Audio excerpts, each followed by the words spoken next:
The panelists you are about to meet truly embody the urban mission and have delivered on that lofty goal. I have the privilege of knowing few of them and working with several of them for many years. They are here to discuss what it means to move beyond engagement and truly realize an urban agenda. How do universities position a multi-generational commitment to civic engagement to be both transformative and fully integrated into the core mission of their institutions? It is a critical topic and one that speaks to how our work can become part of an institution's DNA. Well, let's meet our panelists, and I will start with my dear friend, President Fry. John was appointed as Drexel University's 14th president in 2010 and set out to transform Drexel into a private research university with a strong public purpose, an institution that harnesses its strength to serve its students, its neighborhood, its city, and its nation. I have known John for more than 25 years. Beginning with our working together at Cooper's and Library in New York, when one day he came back and said, I may actually take the executive vice president position at the University of Pennsylvania. Do you want to join me? And my response was, are you crazy? We only consult with institutions. We are not going to be part of those institutions. And here we are. At Penn, of course, a year later, every month John would call trying to recruit me. I finally gave in and got recruited. And at Penn, I came to discover the amazing vision that Judith Rodin and John Fry had for West Philadelphia, and so much wanted to be part of it. And I feel I was privileged to actually be given the opportunity to participate. But we had a very close working relationship, John and I, and he had an amazing busy schedule. And it is inevitable that every day he would just grab me to attend a meeting that was not on my calendar, that I had no idea who I'm meeting with. And then he would lean on and tell me, Omar, don't worry, we will just frick and frack it. And I had no idea what that meant. I said, am I frick or am I frack? What does that? I had no idea. Anyway, basically, I kind of sensed that, don't worry, we will get this done. And the funny thing is that actually only a week or two ago, I decided to Google frick and frack. And came to find out that it is, there were two comedic ice skaters who were popular in the 1930s and the 1940s. And it definitely, skating and showmanship and all of the work that we did at Penn that was required at the time, I think frick and frack is very, very appropriate. So it is my privilege to actually introduce John as one of the panelists. I want to also introduce Lucy. Lucy is not only the Senior Vice Provost for University and Community Partnerships working with John. John recruited Lucy from Penn, and I had the privilege to working with Lucy at Penn, trying to build the Penn Alexander School. I would say that out of all of the work that Penn did, the most important project that Penn did was the community partnership school that Lucy led. And for that, my kids owe a sense of gratitude to Lucy, because my kids actually went to the Penn Alexander School, and many, many other kids in West Philadelphia. I'm also here to introduce Denis O'Brien, the immediate past CEO of Exelon Utilities, a Drexel alum and trustee, and a leader in energy conservation. And I'm delighted also to introduce Dana Dornsife. She is a Drexel graduate, a founder and chairman of Lazarex Cancer Foundation, and more importantly, maybe the philanthropist and the brain behind the Dornsife Center, a community partnership that Lucy and Dana and John will talk about. And it is one that I go around the country, and I continue to believe it is the exemplar of community partnerships across all the nation. So I am delighted to actually introduce all of you to come up, and please give our panelists some applause to introduce the topic. Take care. I can't think of three people I'd rather talk to for the next hour than John Fry, Denis O'Brien, and Dana Dornsife. We're really pleased to be here. Before we begin our conversation, I want to take just a few minutes to give you an overview of Drexel's work. That way we can talk about the how and the why, but we won't have to talk about the what.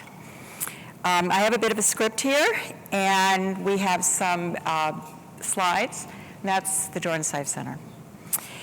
We titled this session Beyond Engagement, the Urban Mission. Like many of you, we've been at this for a while, and we're finding that the way we look at our work in civic engagement has been evolving. Engagement, in fact, is only part of it. At Drexel, we have a very clear sense of what we mean by civic engagement and how that relates to the university. When John Fry became president in 2010, he laid out a vision for a civically engaged university that crossed what he called the 3 dimensions of a university: student service and volunteerism, academic engagement, and institutional investment. His goal, as you've heard, was that we would become the most civically engaged university in the country. It was a goal that was in a really important way about us and the kind of university we would be. Because civic engagement is not simply about programs or initiatives, though we have indeed developed a strategy, and that I'll touch on, a cradle-to-career strategy with the communities around our campus. But it's more than that. It's about our structure.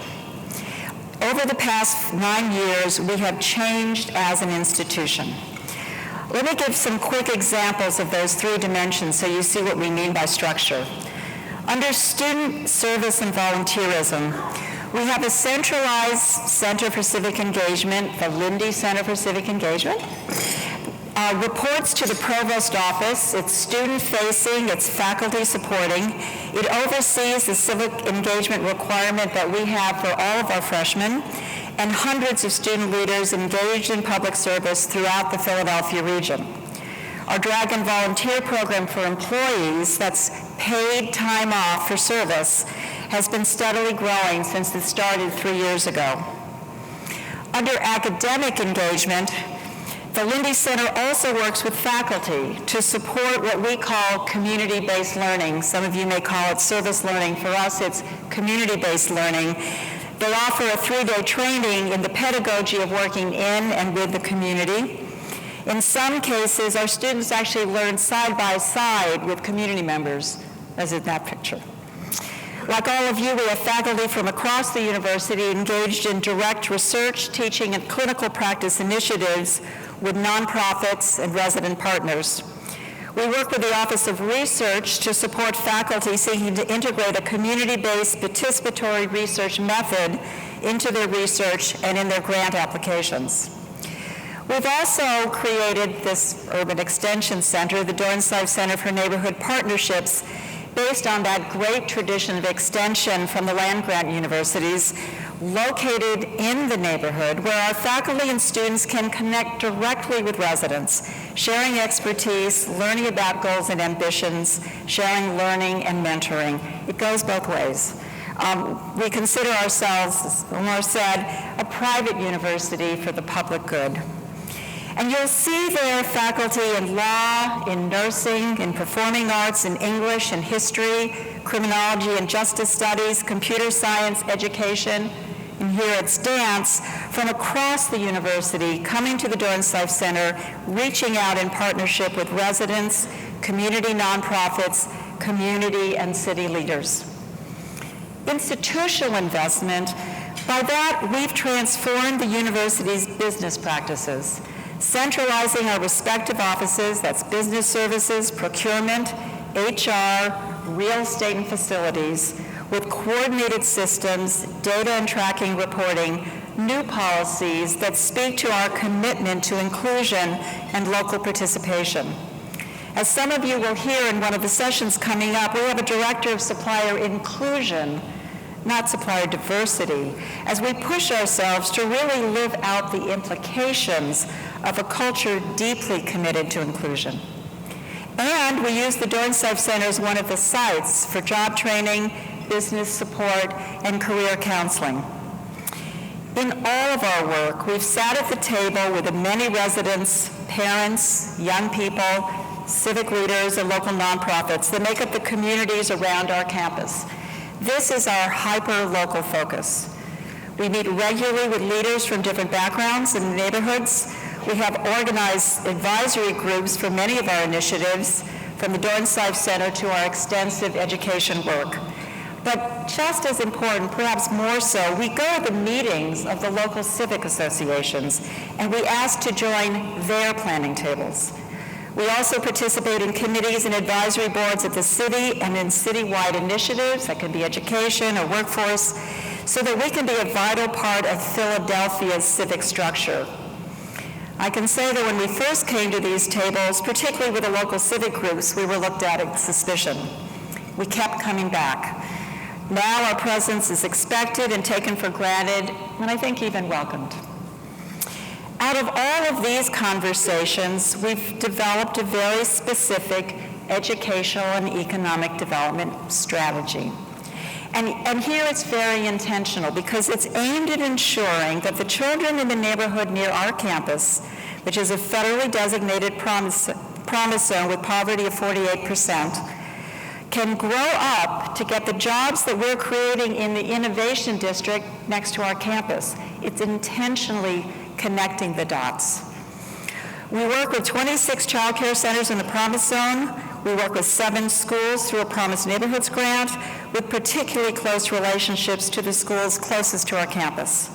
We offer adult education, high school diplomas, and community college credit, digital access, job training, small business supports, all through the Dornsife Center. We hire locally, and our vendors do too. We buy locally, and our vendors do too.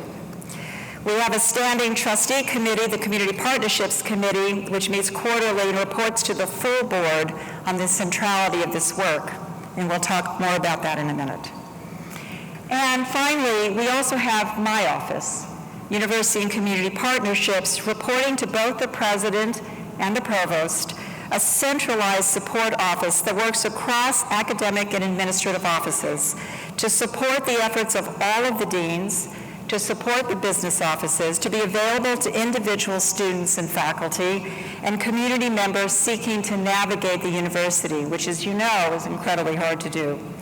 The Lindy Center, the Dornsife Center report there, and we offer support and resources to faculty, students, and staff who seek to make a difference. Along the way, what's been the outcome here? Many students now come to Drexel in part because of our commitment to civic engagement. Faculty have also come, specifically drawn to Drexel's expansive civic and applied culture.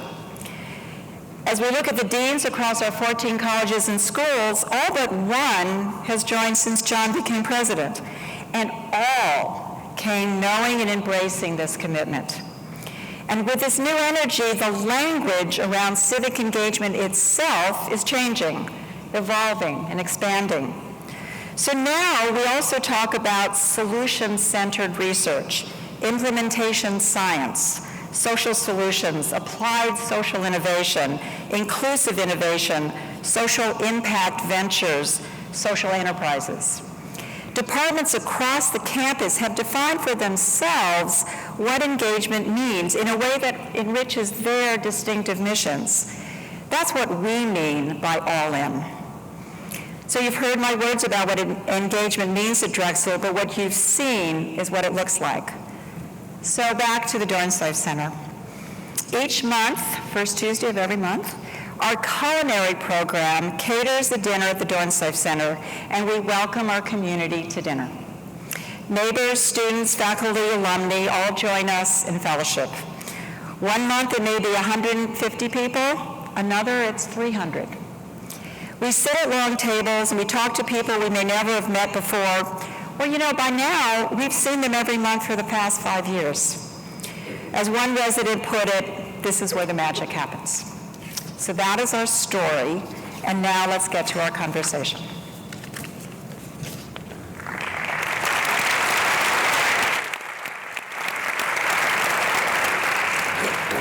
Thank you. So John, I want to start with you. You became president of Drexel in 2010, and at your first convocation address in October, it was 9 years ago this month, you set out a goal of making Drexel the nation's most civically engaged university. I think that statement was a surprise to many in the audience. You took a chance by making civic engagement your first defining commitment. Can you talk a bit about why that was so important? And were there experiences from your time at Penn and also Franklin and Marshall that influenced you? Can I just say something first? Sure. Most of the events that I do when I'm talking to people about this topic are focused on trying to convince people to pay attention to this and to actually do the work. And so I just want to tell you how glad I am to be among a group of kindred spirits who we don't have to convince of anything. You guys are already doing this work, and it means the world to us to be in a room with this many of you and your great institutions that are about this work. And the second thing is that the brains behind the outfit here is Lucy Kerman and her great team sitting over here. And I've been blessed to have people like Dana and Denis join us along the way. And so while maybe parts of this will get a little bit too president-centered, that's not what this is about. This is about fielding an amazing group of people. Omar and I had the privilege of working, and we had the same situation at Penn. We felt we were part of a movement of people, and I'm happy and honored to be part of it, but only just a part of it.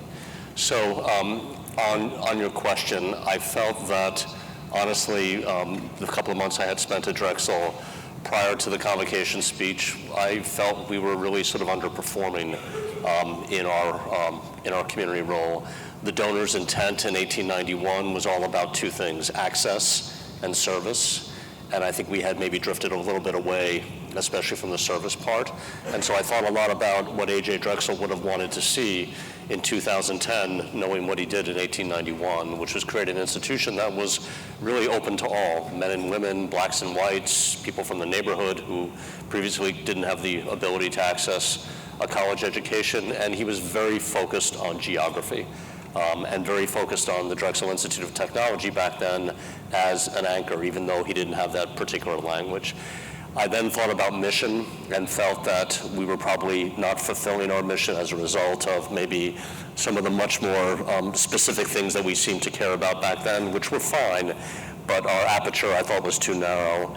And then I thought about what it means to be an anchor institution and what incredible benefits that brings to a university in terms of service, in terms of all the things that Lucy talked about, unlocking all the gifts that a university like ours would have to share with our community. So it seemed really intuitive to me to want to talk about something that I thought the institution could sort of really grow into and live out, which is why I put down that challenge in my first set of remarks to the community. Thank you. Denis, I want to follow up on this idea of taking a chance. There's going to be a theme here. You're an alumnus, a trustee, and your company, PECO, was not only one of our major co-op employers, but it employs a significant number of our alumni. In 2010 and 2011, PECO gave a foundational grant to the university that allowed us to study the state of public education in our neighborhood and develop a plan to improve learning in our local schools. We started more with a question than a strategy, and you supported us in asking that question. That was huge for us. Since then, you've seen to it that PECO and the Exelon Foundation have stayed as funders in this education space with subsequent grants. Can you talk about why our work in local public education has been so important to you? Yeah, thanks. Thanks, Lucy.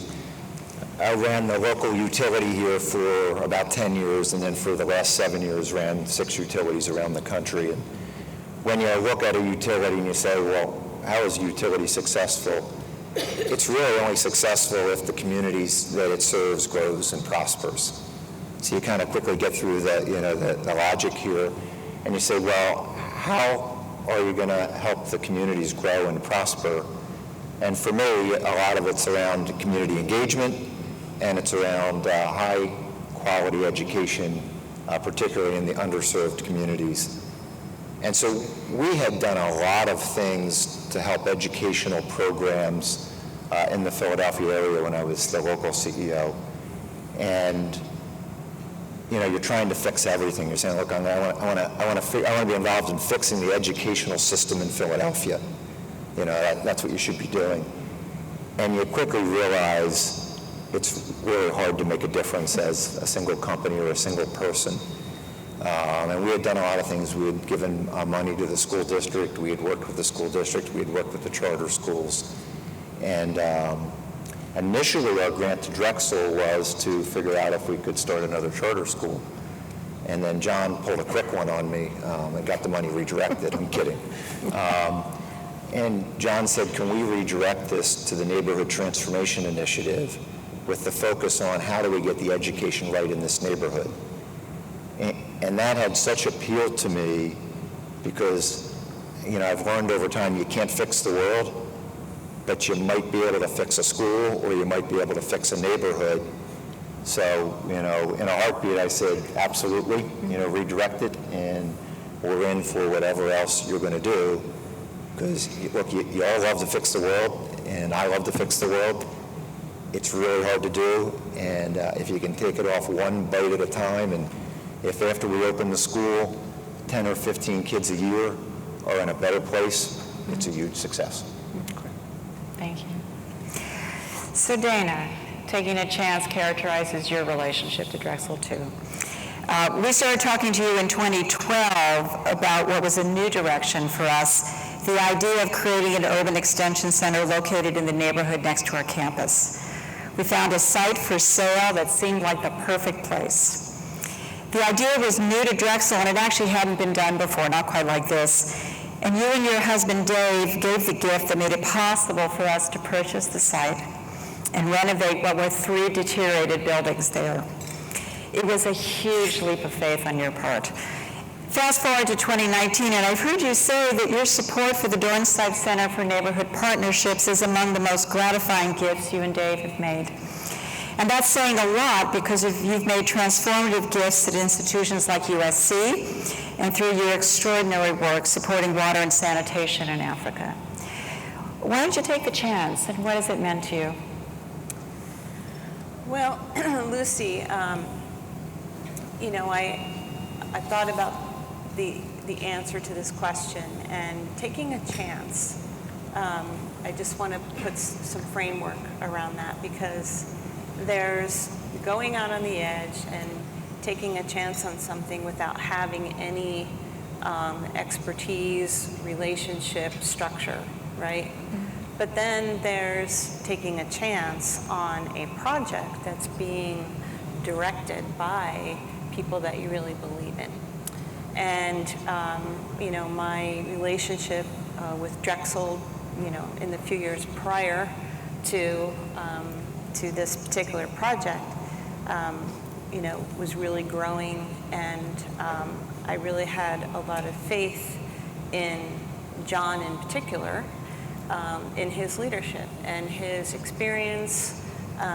You know, really proved to both Dave and I that he could get the job done.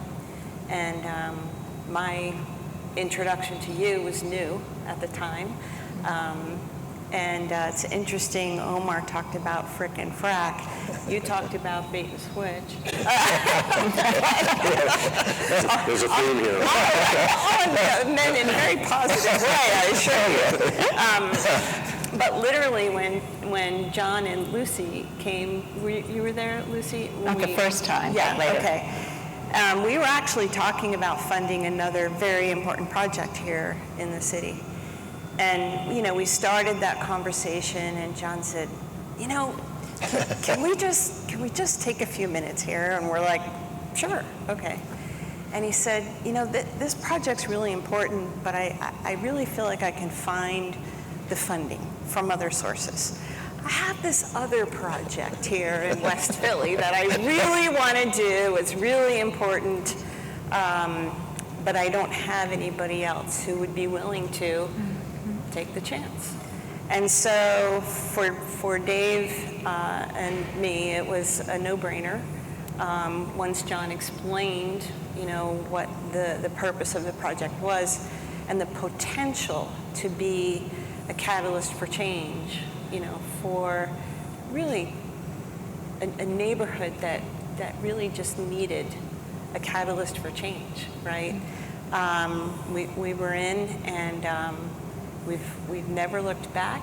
I think we hit the ground running, and it truly, I think some of you went there and saw the Dornsife Center today, And it's just such a joyful place, and we just get so much satisfaction. Every time we go there, we see literally change happening before our very eyes. And that would not have happened had we not taken the chance. But also, if Drexel didn't have the experience and the leadership to make it so. Thank you. John, sustainability has been one of our preoccupations, ensuring that the work continues past our particular tenure. As a place-based anchor institutions, in many ways we focus less on specific programs and more on transforming the university itself through its culture and its practice. Along those lines, I've heard you say that the two self-perpetuating bodies of a university are its faculty and its trustees. Why is this important, and how does it figure in ensuring the sustainability of the civic mission in a university? So you've heard Denis and Dana, talk about the fact that these were projects, and they were projects, and we mean, though, to be more than just a series of projects which add up to something great. And I think, it's not only my obsession, it's yours. Totally mine. About the fact that, look, administrations come and go. We'll all do our work, and then we'll move on to whatever the next assignment is. And wouldn't it be a shame if the work that we poured ourselves into then gets, defunded or, sort of put to the side over time? And I say that not only because it would kind of undermine, all the good things that we try to do, but especially the negative impact on the communities that we serve. If you all know communities that you work in, and the worst thing you can do, I think, to a community is to come in and pour it on and then pull out later on. And people feel a sense of whiplash. They feel a sense of betrayal that undermines long-term trust. And I think all of us in various ways have found ourselves in situations where there was a sense of promise, and then the promise was withdrawn, and we intend not to let that happen to the communities that we serve right now. So the issue of sustainability is huge for us. And so as I looked at it, almost from a governance standpoint, I began to focus right away on the two self-perpetuating bodies that we have at the university, our faculty and our trustees. And I'm not going to go into the details about how we've sort of engaged them, other than to say I think Lucy showed in some of the slides that, with the trustees, we have a community partnerships committee. People like Denis are deeply involved in the governance of our work in the community, and he'll have successors in terms of the people who chair the committees he chairs right now, and others will pick up that work. And over time, hopefully on the board, there will be a culture of this is what we do. Just as we've had an academic affairs committee and a finance committee, we do community work. That will be part of the culture of this board of trustees. And likewise, from an academic standpoint with the faculty, I think the thing that is, most transformational about the work that we're doing right now is to see the level of faculty engagement in the work. At Penn, Omar, you recall, we didn't really do a lot with the faculty. We were doing more things that were sort of institutional. This is really sort of faculty-centered work, and therefore our students are deeply engaged as well. So I think that's important. But beyond that, engaging people like Dana and Dave and saying, look, when we think about the big philanthropic bets and investments that we want to make, we could have talked about a whole bunch of things, but I wanted to talk to you guys about that because I really felt that the external vote of confidence, the people who are so discerning in what they've done for so many organizations, like the Dornsifes, would actually look at this and say, what, this is worth, a very, very significant investment on my part. I think then leverage a whole bunch of other people to say, if it's good with Dana and Dave, it's probably going to be good for me. The foundations, the corporations like Denis's then join in, and it creates a wonderful cycle. So I feel like we're on our way to sustainability. 82% of the money that we spend on these programs is now, raised money, and what we have to do is figure out how to build those into the budget and keep it going long term. Thank you. Denis, one of John's first acts was to create the Trustee Community Partnerships Committee. You were one of the trustees who sat on the inaugural Community Partnerships Committee in 2011. What did it mean to you to take on this assignment at that point? And do you think this is a valuable role for the trustees to play, to be engaged in this piece of the work? I think John was punishing me by putting me on the community partnership. I'm kidding. I'm an industrial engineer and an MBA, and all the tests in high school said I should have been an actuary, and so how I end up on a community partner a committee of the boards, that's John's wisdom. Because you have a big heart. Because I have a big heart. Thank you very much. No, I think it's crucial for the board to do it. That the business people on the board probably all run to be on the finance committee. That's their natural place to be, and I think it's really a key role of the board to figure out what does neighborhood transformation, community engagement, improving educational systems, what does that really mean? And it's a lot more challenging than it is some of the financial things, because we're all trained, you can go through the financial things. If this isn't working, you know which levers to push and that. But when you're trying to transform a neighborhood, it's not always obvious what the answers are.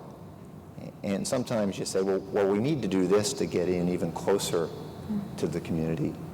And you do that, and the community has a reaction to it.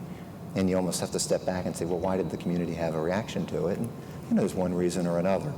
So it was a very, very interesting assignment for the Board of Trustees. I think just a couple other thoughts for the board. We are going to be the most civically engaged university in the U.S. by John's comments. But that whole experience for the board has been somewhat implicit versus explicit. The Community Partnership Board allowed at least some of us to have that explicit discussion, and ultimately I think the whole board starting to have more of that explicit discussion about what does this mean, what is our role in that. And so getting that community board, I think, was an important piece of getting that dialogue started with the board members. Thank you. Dana, you are an alumna. You're an extraordinary donor to the College of Business, to the Dornsife Center, but also to the Dornsife School of Public Health. But you're also a thought partner and a program partner with us at Drexel. I'm thinking, for example, of the work we've done together with the Dornsife Global Scholars, where our students have worked with your partner World Vision in Africa. And now, working with your cancer foundation, the Lazarex Foundation, we're joining forces to address health inequities around cancer survival, and access to late-stage cancer clinical trials. It seems to be unusual to have this level of partnership, of thought partnership, a university and a donor. What does it mean to you to be working with your alma mater on issues of shared interest, and has it changed your relationship to Drexel? So it's absolutely changed my relationship with Drexel. It's made it very relevant, front and center in our lives, and for Dave and for me, what we do in our philanthropy on an ongoing basis. So, Drexel went from being, I graduated from Drexel University, to this really literally, I'm back here now every other week. It's become a center point for what Dave and I want to accomplish with our philanthropy. But that being said, Lucy, just because you're passionate about something, or something strikes a chord with you and you say, we want to fix this problem, right? It doesn't necessarily mean that you have the skill set or the expertise to do it, right? And so if you really want to make an accomplishment, you have to align yourself with people, leadership, and or an organization that does have that skill set and expertise. And so I think that the Dornsifes and Drexel University have really kind of had a revolving door relationship that's literally continuing to spiral, and we're continuing to incubate new projects together that are literally building on each other. And it's because of a shared passion, resources that Dave and I are blessed to be able to support some of these projects. But again, it's that the expertise that we can rely on Drexel to implement, to get the job done, to cross the finish line. And as we all know, this work is, sometimes it's a heavy lift. We think we know, but in many cases we really don't. And so there's always another opportunity. And what I love about our partnership is that, I can come to John with opportunity, John can come to us with opportunity, and we figure out how to get it done. And does it benefit? Do we feel a sense of accomplishment? Yes, we do. Does the work sometimes benefit Drexel University, its faculty and students? Absolutely. But who's the real beneficiary? The community. And that's what drives us to come back, right? And to do more and to take it to the next level. Yeah, thank you. So as a final question, I want to sort of probe a little bit about where we go next and also share some lessons for the other institutions here. Starting with you, John, we've had a lot of successes, but what do you think have been some of the biggest challenges that you as a leader have faced, and what's been left undone? What should we be doing next? I think the biggest challenge is that many faculty and staff view this as a zero-sum game. So we've been able to attract a lot of resources into this effort, and people oftentimes feel like, well, those resources could have been given to us for our efforts. And, I don't think they quite understand that some of the gifts that you've made wouldn't have gone for some other things. You were very, very specifically focused on certain things, as is PECO and Denis. And so I think trying to educate people that, first of all, this is missional, going back to my first conversation with the community back in 2010. This is in our strike zone in terms of teaching, research, service, and now extension, number one. And number two, it's not like we're pouring lots of internal dollars that could have been reallocated for various other worthy programs into this effort. We're going out and we're creating the circumstances where those resources are now coming to Drexel that had never come before. And so I think making sure that people really understand that, see the numbers, get the idea, that's been a challenge. And that occurs every year. What's left undone? Dana used the sort of the word evolve. I think what we started out with, some good things have happened, but health equity, affordable housing, but still quality, accessible public education. Those are the three things, and I think in particular, the affordable housing thing is starting to rise to a more prominent position on the agenda, because that's one of the things that ails us in this city. And I think that increasingly, and this is good, but it's also a challenge, people are looking to anchor institutions, frankly, to step in where others haven't been able to go. And that is both the blessing and the beauty of being an anchor institution. So, check with us in 5 years and we'll tell you how we're doing. But we're on to a whole bunch of new frontiers. Yeah, thank you. And for Dana and for Denis, what would you challenge us to do differently as you look forward? Which is, I don't know that, let me make another comment and I'll come back to that. I was on the search committee that hired John 10 years ago, and I remember in the interview with we were asking something about fundraising or something, and John said, I love to ask people for money. That was his lead-in, and then he said, it's really important to me that I find out what people have a passion about and then figure out how to match their philanthropy to that. And I think that's very powerful, and I think that applies really here.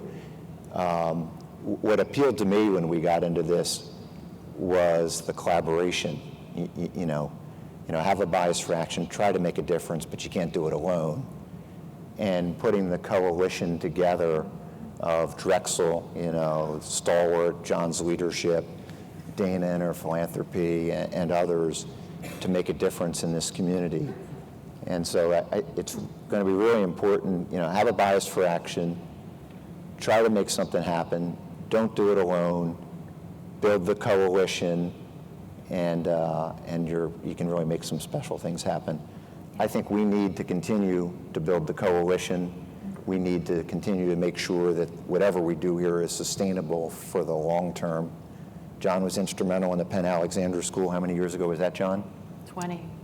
20, and you were too, Lucy. Yeah, So yeah. 20 years ago, if you're from Philadelphia, you know what the Penn Alexander School is. I mean, it's a school that folks line up to get into, and we're going to figure out how to transform the neighborhood around Drexel and the educational system and the community there. And it's been a great start, and we're just proud to be partners with Drexel and Dana in that.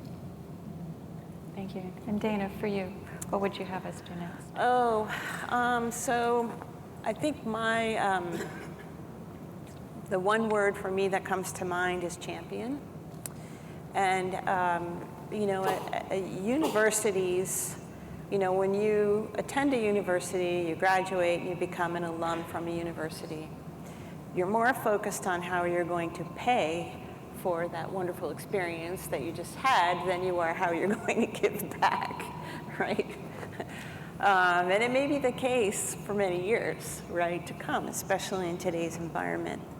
But I really think that is a tremendous point of opportunity for institutions of higher education to engage and to begin to develop what could be a long-standing relationship, because you never know.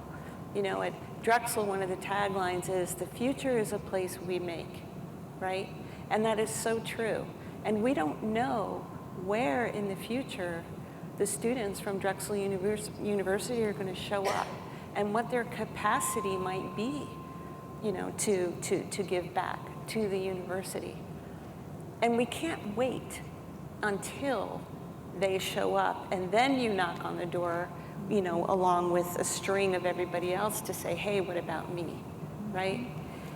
I think universities have the opportunity to engage with their alum in a much deeper and more meaningful way, to create that relationship, to develop a sense of pride and understanding and direction, so that, those individuals are coming along with you. They're taking that ride with you, and perhaps even, subconsciously or unknowingly doing so, right? But to stay front and center and relevant in their lives, right? That gives you the privilege of being able to go back to those individuals to say, hey, would you be our champion? Can you join our team of champions? And I think that, champions there are many different ways you can be a champion. You can be a champion by subject. You can be a champion by geography. You can be a champion by sector, right? And so I think your point, John, is very well taken. Find their passion and make it so.